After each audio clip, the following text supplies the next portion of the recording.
Bismillahirrahmanirrahim. Bismillahirrahmanirrahim. Nawaitu ta'alluma wa ta'lim. Nawaitu ta'alluma wa ta'lim. Wa tadhakkura wa tadhkir. Wa tadhakkura wa tadhkir. Wa an-naf'a wal intifa'. Wal intifa'. Wal ifadatu wal istifadah. Wal hatha 'ala at-tamassuki. Wal hatha 'ala at-tamassuki. Bi kitabillah. Bi kitabillah. Wa sunnati Rasulillah.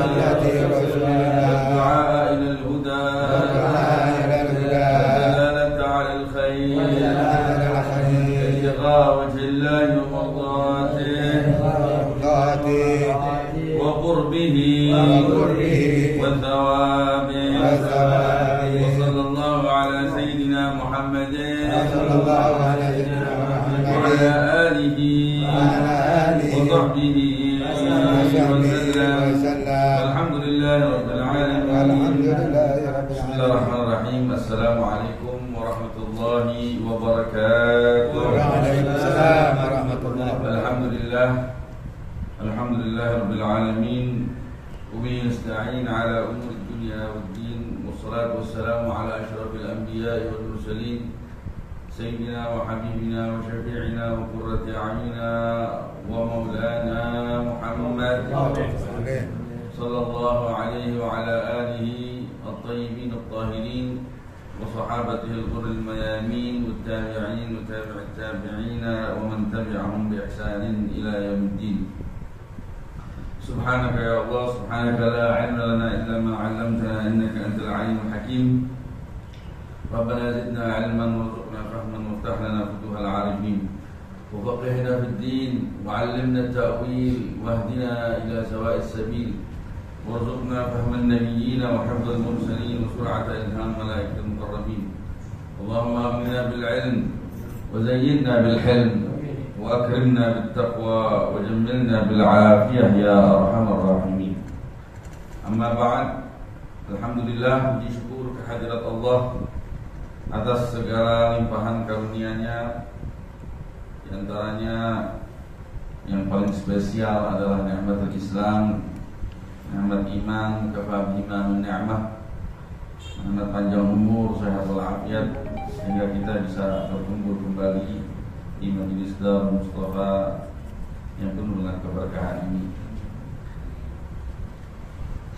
Salawat dan salam tak lupa senantiasa kita haturkan kepada junjungan kita Nabi besar Muhammad sallallahu alaihi wa alihi wasallam, Nabiur Rahmah, Nabi yang begitu peduli kepada umatnya, Nabi yang senantiasa kita harapkan perhatiannya, bahkan syafaatnya kelak di yaumil qiyamah. Amin ya rabbal alamin. Saudara yang terhormat, Habib Saleh bin Syahab mata'anallahu bi hayatih, yang telah memimpin pembukaan majelis dengan pembacaan awrat, juga kepada para habaib lainnya banyak hadir di sini, para hadirin jamaah Majelis Ta'lim Darul Mustafa. Kita sama-sama berdoa semoga Allah Subhanahu wa taala memuliakan hidup kita, memberkahi hidup kita, memberikan kita kesehatan, memberikan kita segala kemudahan, memberikan kita taufik, inayah, hidayah, sehingga kita bisa mengarungi perjalanan hidup kita ini ya dengan penuh perhatian dari Allah, bantuan darinya, insyaallah panjang umur, sehat walafiat, amin ya rabbal alamin. Giliran Al-Faqir pada sore hari menjelang maghrib ini untuk melanjutkan kajian dari kitab Ad-Da'wah At-Tamah wa Tadhkir Al-'Amah karya Al-Habib Al-Imam Abdullah bin Alawi Al-Haddad rahimahullah rahmatul abrar wa adama lana nafa' bi 'ulumi wa bi asrarih fid darain amin. Sebagaimana telah ketahui, kita sudah masuk di pembahasan tentang dakwah yang diarahkan kepada golongan yang ke-7, yaitu golongan orang-orang ahli taat di satu sisi dan ahli maksiat di sisi lain, secara umum dari kalangan orang-orang awamnya. Memang secara umum orang yang terbagi menjadi dua. Ada orang baik secara garis besar gitu, ini orang adalah orang baik, sering hadir di majlis-majlis khair, ya, sholatnya nggak tinggal, ya, artinya akhlaknya baik, dan artinya ini termasuk orang-orang ahli taat. Dan ada juga yang sebaliknya, dari kalangan orang awam. Nah, apa-apa saja sebenarnya yang mesti diperhatikan oleh mereka, ya, terkait penghidupannya, statusnya sebagai manusia yang sudah mulai mengenal Allah Subhanahu wa taala, khususnya orang yang ahli taat nih, yang benar-benar ingin mencari ridhonya Allah. Perlu diketahui, perlu ilmu. Jangan sampai amalnya jadi sia-sia. Kemarin sudah dibahas, pertama yang harus diperhatikan adalah ilmu pengetahuan. Ilmu pengetahuan yang sifatnya darurat. Ya, ilmu pengetahuan yang dengannya amal ibadah kita menjadi diterima di sisi Allah Subhanahu wa taala. Baik itu ilmu tentang keimanan maupun ilmu tentang keislaman syariat. Ya. Dan belajar juga nanti secara rinci akan diketahui. Terus selain itu kita juga dituntut, ya, diajak oleh Habib Abdullah bin Al-Haddad agar memperhatikan urusan halal dan haram. Iya, ini penting karena selain kebodohan yang akan membuat amal ibadah kita itu hancur, juga sikap kita yang terlalu mudah makan sono makan sini tanpa mencari-cari tahu lebih dahulu, ya, tanpa berhati-hati, takutnya itu ada jadi haram, maka Allah nggak akan terima semua yang kita persembahkan. Ya, sebagaimana disebutkan, al-ibadah ma'a aklil haram kalbina ala sirjin. Ya, ibadah yang dibangun, ya, artinya ya ibadah yang dilakukan bersamaan dengan makan haram itu sama seperti halnya membangun bangunan di atas tanah yang isinya itu sampah, nggak kuat. Labil. Nah, labil. Kan Nabi Muhammad SAW bersabda, kullu lahmin nabata min suhtin fallahu aula bihi. Setiap daging yang tumbuh dari, ya, dosa, maka api neraka lebih layak untuk melahapnya. La haula wala quwwata illa billah. Kemudian yang juga harus diperhatikan, ya, ini yang akan kita baca sekarang. Bismillahirrahmanirrahim. Qala al-Habib Abdullah bin Ala wa al-Haddad rahimahullah rahmatul abrar wa damana lana an-nafa' bi hukmihi wa asari fi ad-darin amin. Ila an qala radhiyallahu anhu wa 'ala al-muta'abbidi aidan an yusliha niyyatahu wa yatafaqqadaha min awwal amrihi wa mubtada'i ta'abbudihi. فتكون نيته بذلك مقصورة على إرادة وجه الله تعالى والدار الآخرة وقصد التقرب إلى الله والخدمة له دون غرض آخر من الأغراض الدنيوية والحظوظ النفسانية من حصول جاه أو مال أو محبة عند الناس أو تعظيم أو ثناء منهم.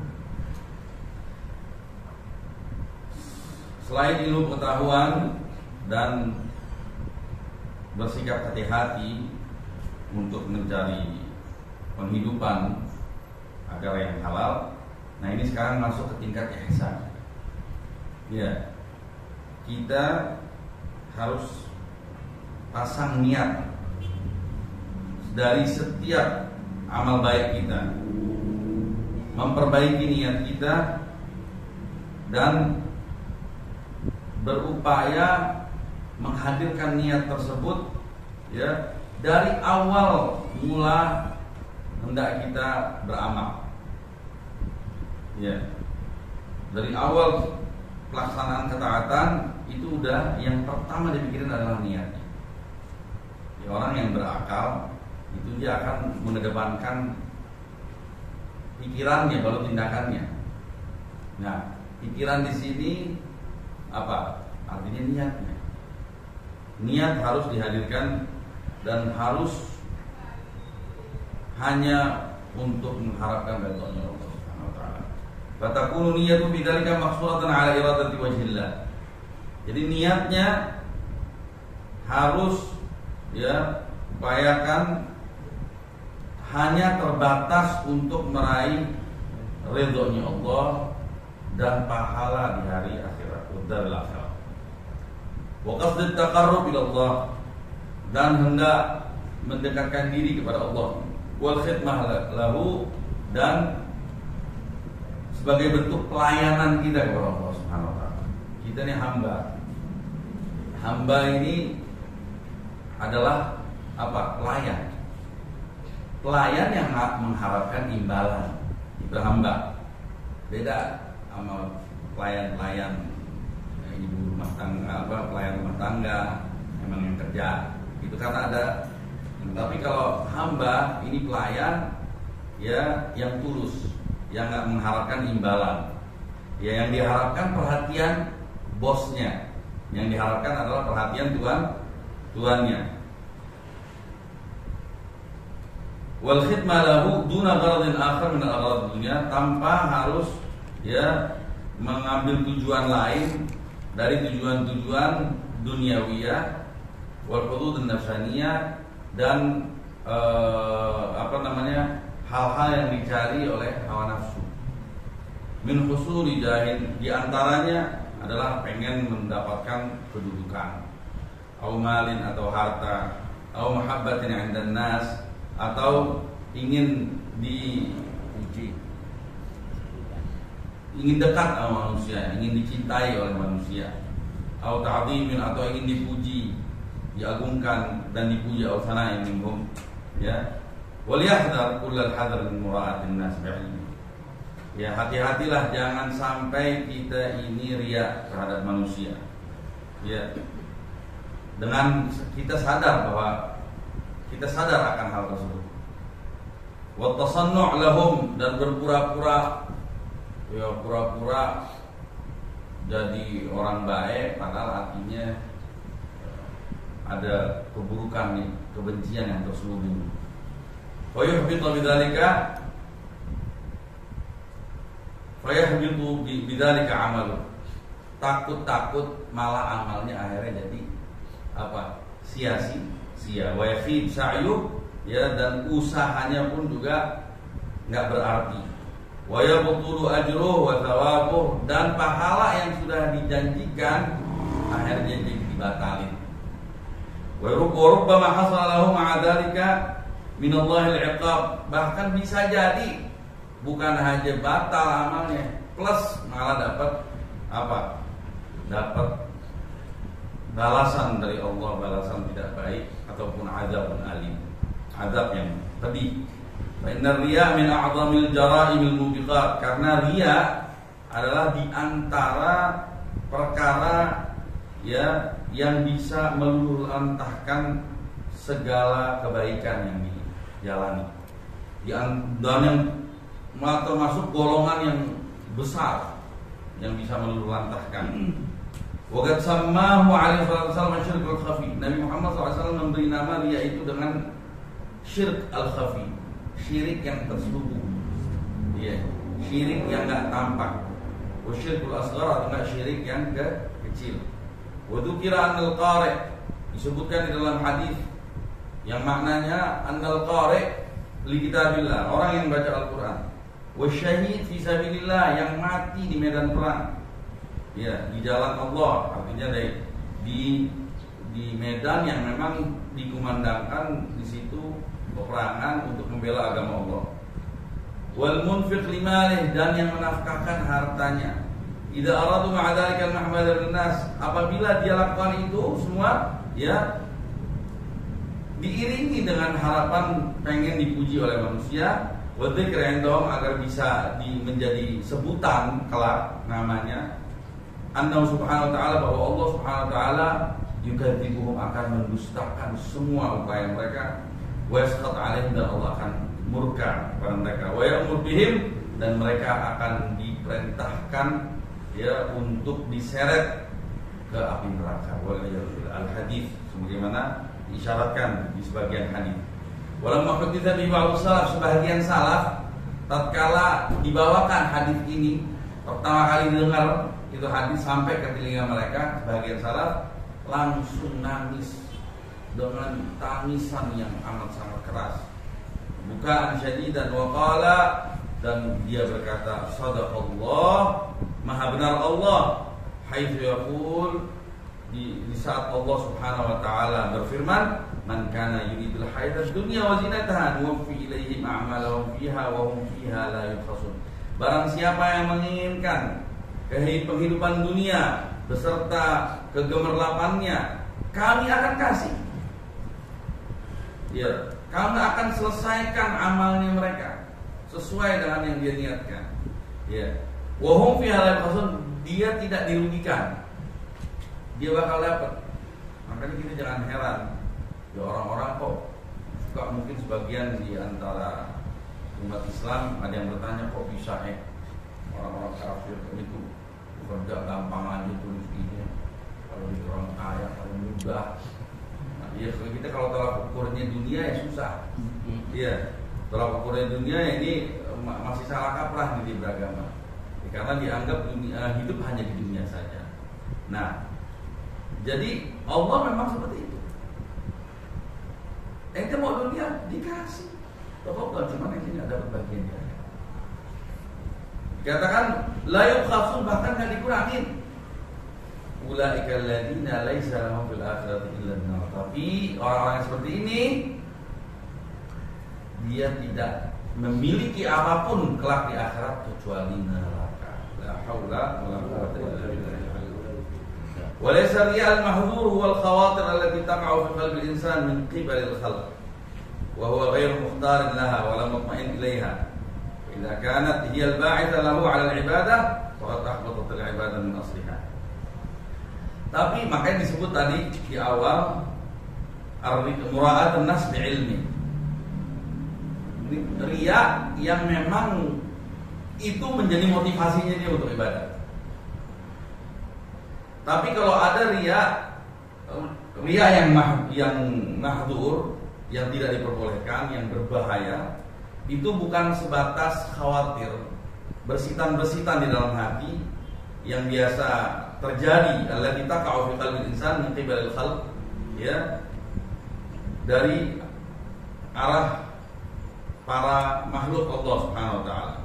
Sedangkan dia nggak mampu untuk menepisnya. Dia kadang-kadang lewat thread, tapi kalau kita pas lewat, astagfirullahaladzim, ya mau maklum lah, karena kan kita hidup masih belajar. Setiap kita pasti semua ingin menjadi manusia yang insya Allah sempurna gitu.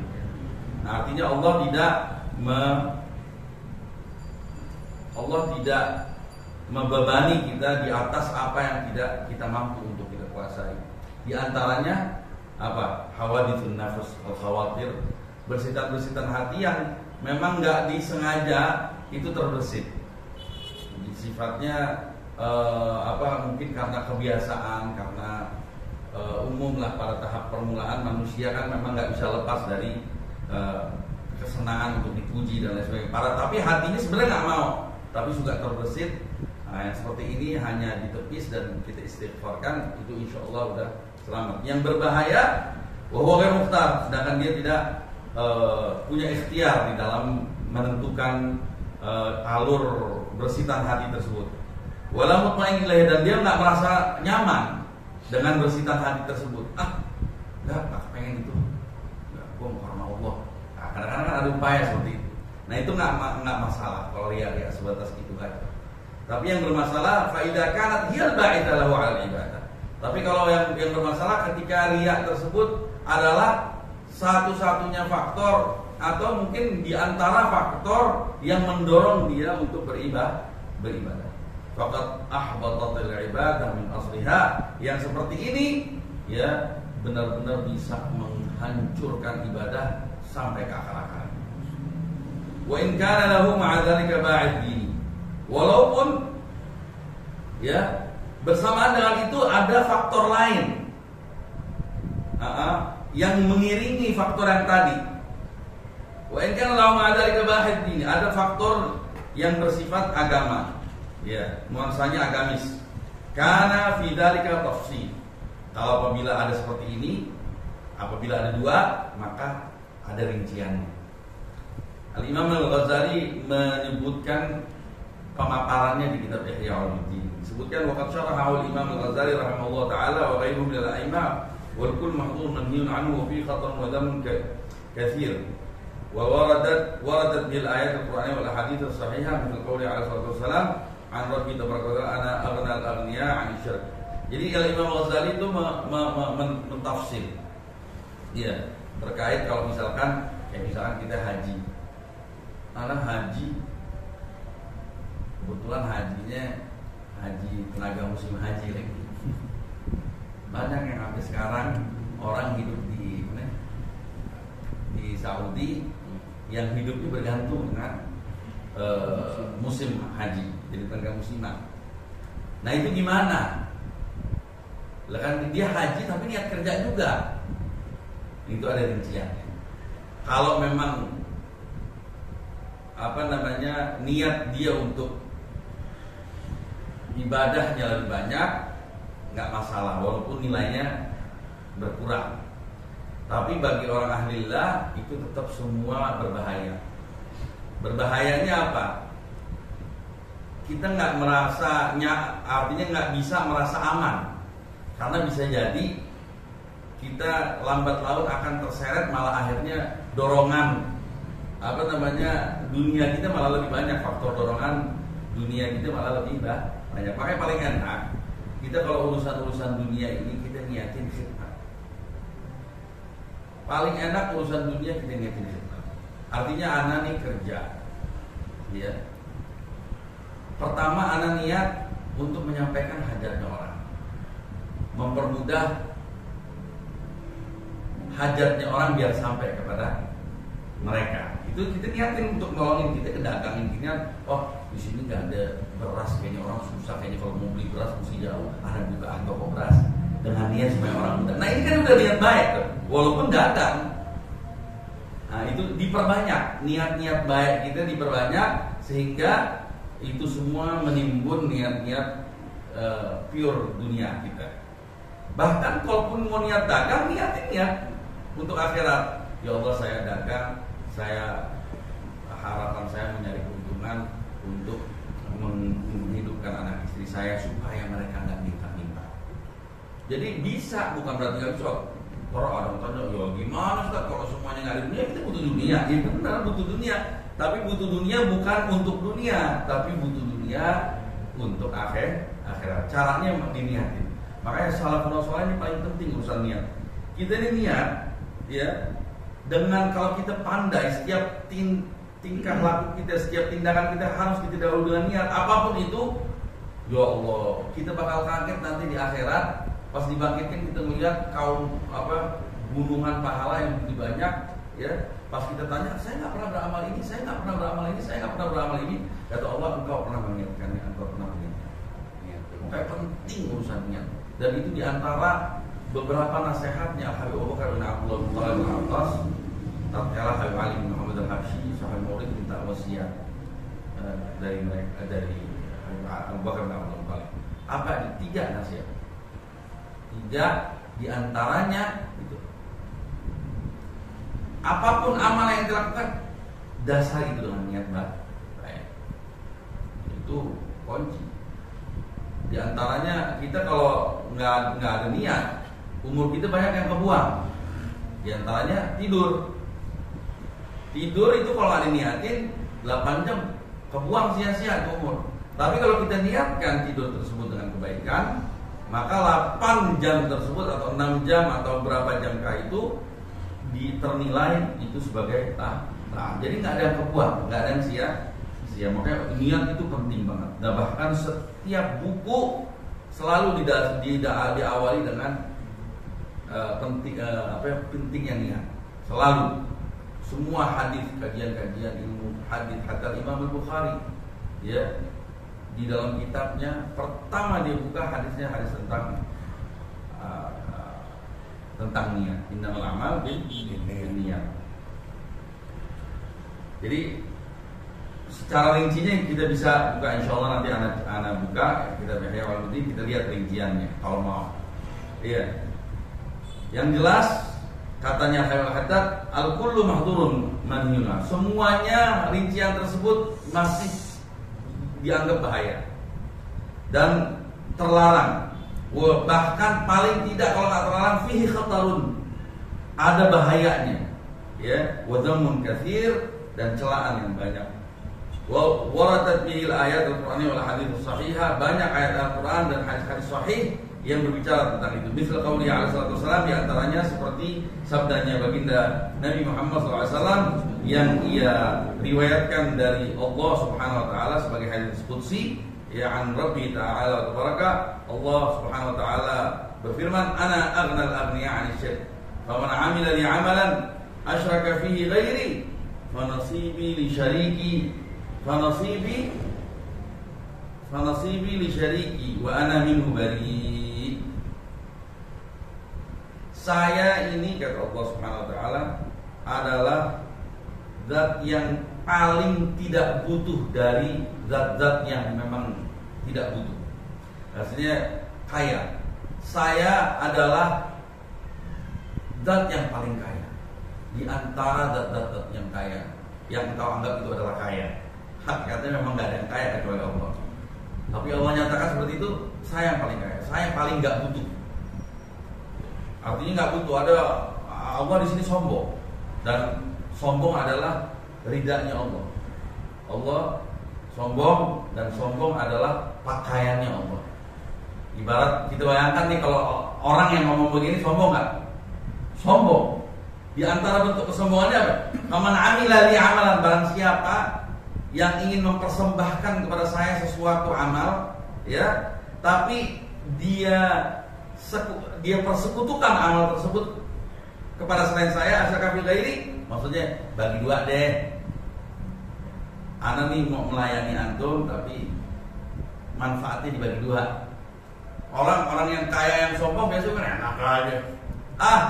Ambil bagian saya buat dia, saya nggak butuh. Kan begitu namanya. Bagi dua nih. Ini orang kaya butuh bagian, ada bagiannya, ini bagiannya. Orang yang kaya yang sombong gimana? Anak nggak perlu. Anak nggak butuh bagian antum. Ya. Bagian anak nggak mau terima, kasih aja dia. Kasih sama syariki, ya, yang ente sekutukan untuk saya, ambil buat dia semua, anak nggak butuh. Makanya Allah akan lakunya, anak nggak butuh. Kata Allah Subhanahu wa taala. Faman 'amila li 'amalan asyraka fi ghairi fanasibi, maka bagian saya di syariki, buat yang yang direkankan untuk saya. Wa ana minhu bari, saya nggak butuh. Wa warada annahu, jadi makanya sedikit pun. Jadi kalau orang-orang tasawuf ini ngelihat hadis seperti ini, ya Allah, jangan di hati sedikit kita jangan persekutukan Allah. Walaupun itu urusan dunia, makanya kalaupun urusan dunia kita niatkan untuk akhirat. Jadi itu juga semuanya buat Allah. Wa warada annahu yuqal lil mura'in idza tamasu thawaba a'malihim yaumil qiyamah idhabu ila alladziina kuntum tura'unahum fid dunya fanzuru hal tajiduna 'indahum thawaba a'malikum. Bahkan ada riwayat di mana Allah Subhanahu wa taala, ya, atau dikatakan kepada orang-orang yang riya, ya, dikatakan kelak kepada orang-orang yang riya, tatkala orang-orang yang riya ini lagi nyari pahala amal-amalnya di yaumil qiyamah, dikatakan kepada mereka apa? Idhabu ila alladziina kuntum tura'unahum. Pergi engkau ke mereka-mereka yang engkau pertontonkan amalmu kepada mereka di dunia. Fanzuru, lihat, tanya, tajiduna 'indahum thawab a'malikum, engkau akan menjumpai pahala dari amalmu di situ enggak? Enggak usah ke gue. Soalnya. Coba lihat. Ada enggak? Enggak ada, ya rasain. Wa warada, dan diriwayatkan anna adna riya' syirk wa anna al-mura'i yunada yaum al-qiyamah bi arba'ati asma. Ya mura'i, ya ghadir, ya khasir, ya fajir, idhab fa khudh ajraka mimman mimman amilta lahu fala ajra laka 'indana. Ajib, ada riwayat yang mengatakan paling rendahnya riya itu syirik. Syirkul khafi. Wa annal murai, dan orang yang riya kelak di yaumil qiyamah akan dipanggil dengan 4 panggilan, 4 nama. Ya murai, tukang riya. Ya ghadir, tukang tipu. Ya khasir, yang merugi. Ya fajir, penjahat. Idhab, pergi. Bagi ente. Fakhudh ajrak, ambil ganjaran amalmu dari orang yang engkau jadikan dia alasan untuk ente beramal. Fala ajra laka 'indana, engkau sama sekali tidak memiliki ganjaran dari kami sedikit. Falyahdharil muslimul muttaqi li rabbih wal musyfiq 'ala dini wa akhirati kullal hadar min riya. Oleh karena itu, ya, maka hati-hatilah seorang muslim yang takut, ya, yang bertakwa kepada Allah, yang prihatin sama agama dan keuntungannya di alam akhirat. Kalau dia punya keprihatinan, ya, hati-hatilah dengan benar-benar kehati-hatian terhadap yang namanya riya. Bijami anwa'i, modelnya kayak gimana pun. Wa ala jami'i wujuhi, dalam rupa yang bagaimanapun. Nah, ini Hayul Haddad selalu bicaranya dengan kacamata tasawuf. Nah, orang yang dengan kacamata tasawuf itu nggak menginginkan kecuali yang sempurna, ya. Dan kenyataannya seperti itu. Jangan sampai kita sedikit pun merugi nanti di akhirat kelak. Waliyadzubillah. Walihtaris min dzalika atam al-ihtiras. Wa in waqa'alahu syai'un min khawatihi wa 'awaridhihi falyajtahid fi nafsihi 'an nafsihi minkan.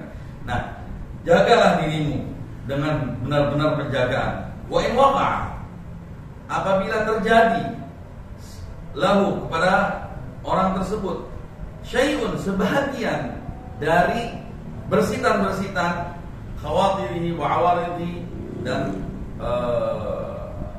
ia bersitan atau lintasan-lintasan dalam pikiran, bersitan dalam hati, ya, akan riya, falyajtahid, dan berupayalah semaksimal mungkin fi nafiha, untuk meniadakannya, menepisnya, ya, an nafsi, dari dirinya, biimkani,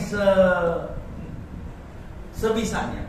Wal yakrah dzalik, dan bencilah keberadaan bersitan tersebut atau lintasan pikiran tersebut. Tsumma yastaghfirullah, kemudian mohonlah ampun kepada Allah darinya, wa yasta'id, dan mohonlah perlindungan kepada Allah min syarriha, dari efek kejahatan rasa seperti itu. Waliyadzubillah. Ya.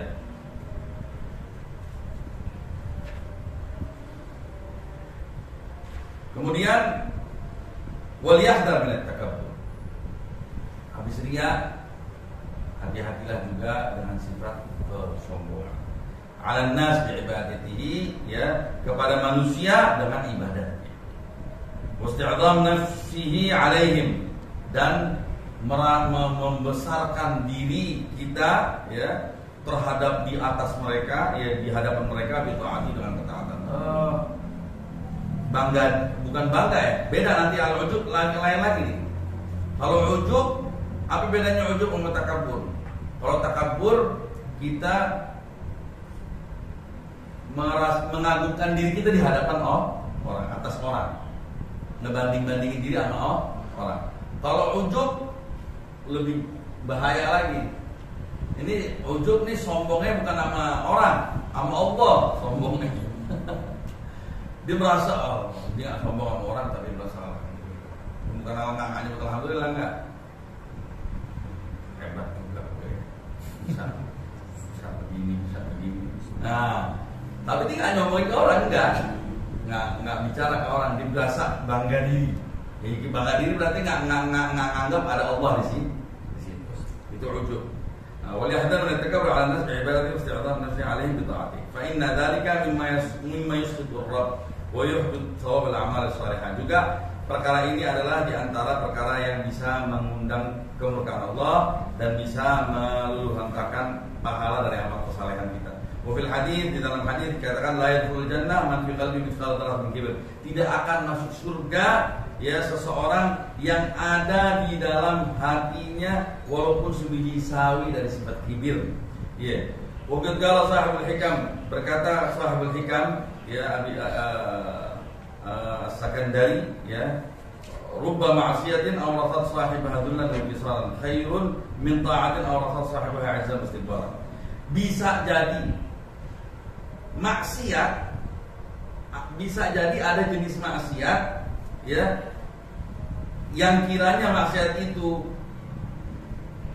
ada jenis maksiat, tapi maksiat itu berefek apa? Ini orang merasa hina. Ada kan orang nih, dia maksiat, tapi dia tahu gini maksiat. Gue orang hina, gue bukan maksiat, ya kan? Gue emang orang nggak bener, gitu ya? Maksiat tapi menumbuhkan rasa hina di hadapan Allah. Bisa jadi maksiat yang seperti ini malah lebih baik dari jenis ketaatan yang malah membuahkan kesombongan dan ya dahsyatnya. Maksiat tapi bisa menumbuhkan rasa kehinaan. Ya Allah, ana dosa, ana nih banyak orang seperti ini. Alhamdulillah, mudah-mudahan ada kebaikan, bisa mengundang kebaikan. Ada yang merasa nih orang-orang prostitusi, nih orang-orang perempuan yang dia merasa gue nih pelajar, status gue nih, gue pekerjaan hina. Dia tahu. Ya mudah-mudahan rasa dia seperti itu bisa mengundang. Kenapa? Kenapa begitu? Karena maksiat yang membuahkan hasil seperti ini bisa diharapkan menjadi sebab taubatnya itu orang. Tapi kalau ketaatan yang mewariskan sifat kesombongan, ini malah apa? Menyebabkan orang ini pindah dari bentuk ketaatan ke arah maksiat. Yang tadi malah menyebabkan pindah dari taat ke dari maksiat ke taat. Nah, ini sebaliknya. Waliyadu billah. Famin sya'nil muti' al-muhsin an yazdad bi ta'ati khushu'an lillah wa khudu'an tawadhu'an ibadillah li ibadil mu'minin wa dzalika min afdhalit ta'at. Dan di antara sifat sejatinya orang-orang yang taat dan baik di hadapan Allah, sejatinya semestinya an yazdad bi ta'atihi khushu'an lillah. Semestinya ketaatan yang dilakukan malah itu menambah kekhusyuan dia di hadapan Allah, menambah ketundukannya di hadapan Allah, Tuhan wa tawadhu'an dan ketawaduan di hadapan orang-orang yang beriman. Artinya karena ibadah yang dilakukannya nggak salah kaprah, dengan niat baik, makanya tubuhnya juga efeknya juga baik. Tapi kalau niatnya nggak baik, dari awal udah nggak baik, dari makanya ada sangkut pautnya dari nasihat-nasihat sebelumnya. Jadi kalau niatnya nggak baik, malah ibadahnya sifatnya salah kaprah dan malah menumbuhkan aneka ragam kemaksiatan, bahkan mungkin lebih besar. Ya. Wa dzalika min afdhalit ta'at. Kalau bisa seseorang seperti ini menjadi seorang orang ahli taat yang sejati, maka itulah afdhalit ta'at, maka itulah sebaik-baiknya gambaran dari ketaatan. Wallahu a'lam. Insyaallah semua kita digolongkan termasuk orang-orang ahli taat yang benar-benar tahu bagaimana kita bisa memelihara ketaatan kita tersebut agar tidak berbantah, ya, menjadi orang yang mukhlis, ya, karena Allah Subhanahu wa taala hanya mengharapkan keridhaannya dan pahalanya di hari kemudian. Amin ya rabbal alamin. Hadini wa afu minkum. Wabillahi taufiq wal hidayah. Wassalamualaikum warahmatullahi wabarakatuh.